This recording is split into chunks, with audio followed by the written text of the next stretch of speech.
morning. I'm with Ted Blom, energy expert, and Ted Eskom is in the news. No surprise. But Oracle wants to withdraw from Eskom. Eskom says that's a calamity in the waiting, as if we don't have enough of that already. What are the problems that can arise from Oracle's planned withdrawal from Eskom? Okay, so let me just preface it by the following background. This is not the first supplier to Eskom that doesn't deal with them anymore. I can give it to you straight from the hip. South 32 doesn't want to deal with Eskom anymore. Billiton doesn't want to deal with Eskom anymore. Anglo-American doesn't want to deal with Eskom anymore.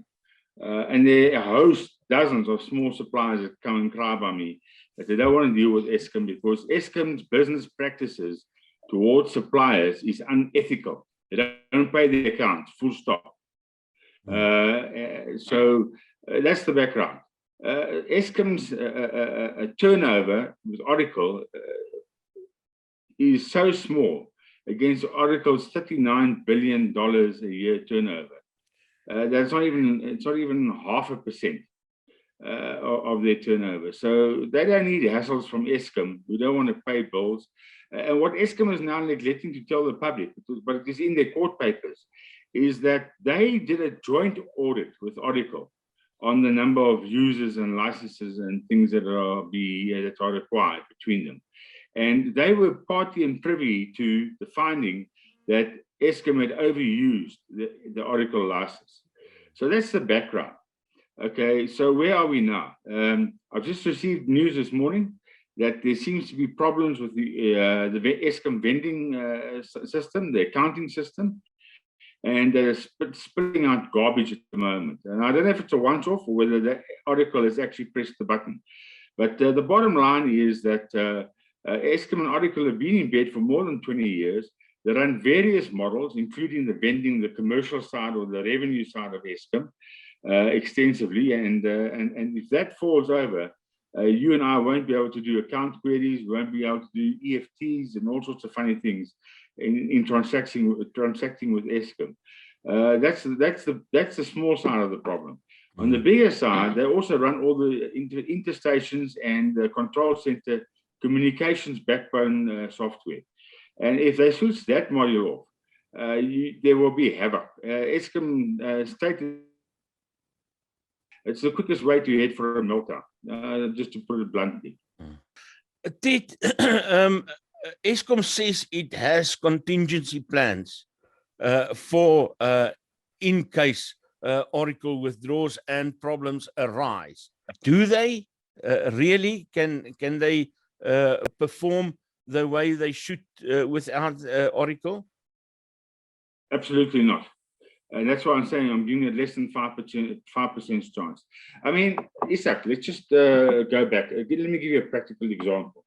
I don't know what car you drive, but any car that's made after 2000 has a unit inside called the ECU, an engine control unit.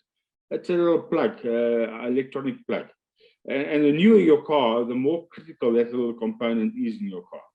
The cars of 1960, I had a Golf, 1973 Golf, that didn't really have an ECU. That thing, if it stopped, you took your hammer and you clapped the carburetor and the battery terminal, and then on it went.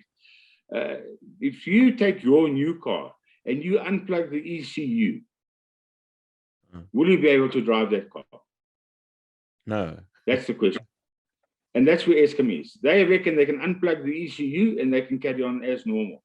And none of the people that are currently worked or drove a 1973 Golf without an ECU.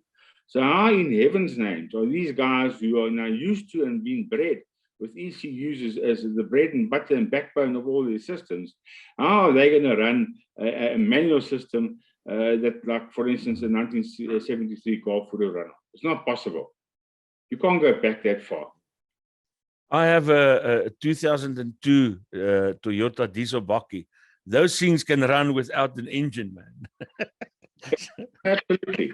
But go and buy a 2021 model, and I promise you, you won't even get the key into the ignition. In fact, the key doesn't go into the ignition anymore. Ted, what should South Africans do? Some are going to say that you are alarmist, and some would want to know, how can we prepare for this possible calamity? Look, I've been called an alarmist before. I mean, Brian Dharma was an alarmist when I warned him 4 days before the 2008 blackouts that there was no coal in the pantry. And he told him to shut, and I won't quote him exactly because there were some expletives involved, that I should shut up. I'm causing dissension in the organization. And 4 days later, the lights went out. I've got it on record. I've got an email to that effect. So, yes, people can call me an alarmist, or call me whatever you want to. And in fact, you called me an expert. I'm told by Eskom's director I'm not an expert. He's the expert. He's got all the information. At best, I'm only an analyst. That's fine. It doesn't suit me. I don't have an ego about these issues. But I thought that my duty as a patriotic South African to just give people a heads up when the crap is about to hit the fan. And that's where we are right now. I put out a tweet yesterday that if Oracle switches off, there's a 95% chance of a blackout. I give Eskom's credibility on doing contingency plans less than a 5% chance of working. And then this morning, the so-called chairman, who yesterday and over the weekend couldn't be bothered about the Oracle disaster, has now been appointed the chief honcho to sort out the Oracle disaster. I mean, it doesn't give me a warm feeling. Talking about the leadership, now there's a parallel investigation into allegations of racism. How does that affect the performance of Eskom? Okay, so it's no longer parallel. Scopa announced late last night that they're going to hold their investigation in abeyance and let Eskom carry on with their investigation firstly, and then Scopa will review that.